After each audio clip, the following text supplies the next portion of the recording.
Now, physician and senior public health contributor for Forbes, Dr. Omer Awan. Doctor, good to have you with us. Kind of extraordinary from the the Surgeon General from the first Trump administration to come out so strongly that way against the current Trump administration.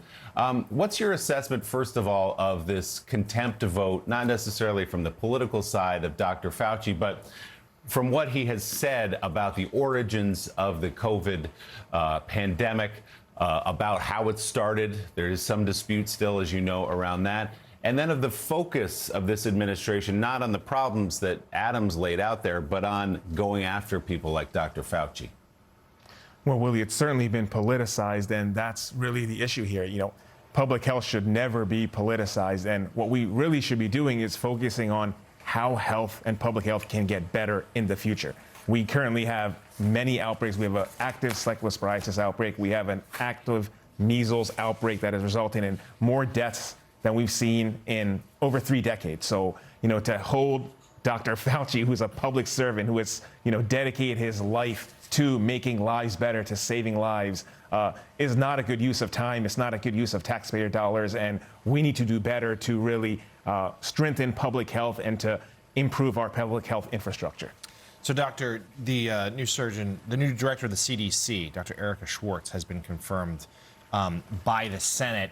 You know, this is a moment we were sitting down, you're talking in the break here, where I think the public has grown really leery of the information that the federal government is giving them, the national health apparatus is conveying, not sure what to trust, not sure what to believe.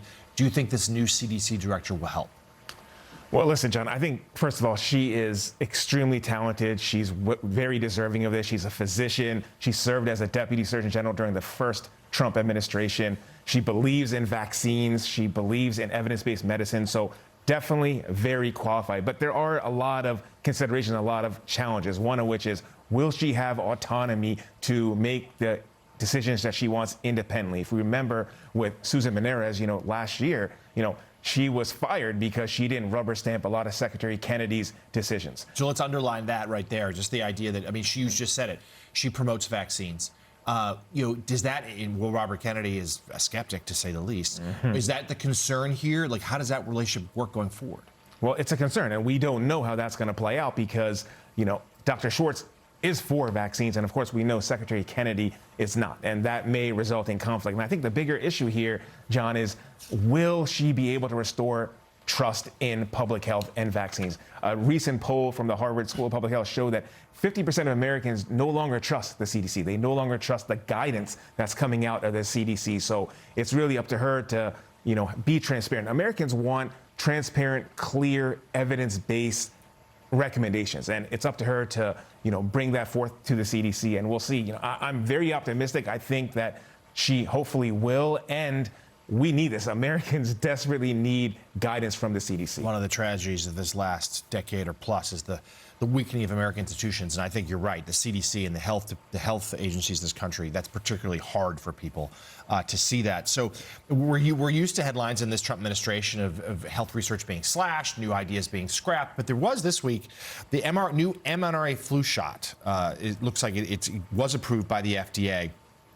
Or is this something that's there are some who believe very optimistic as to what this could mean? What's your read? I think it's very optimistic. I'm very encouraged by this because, really the benefit of the mRNA technology is speed.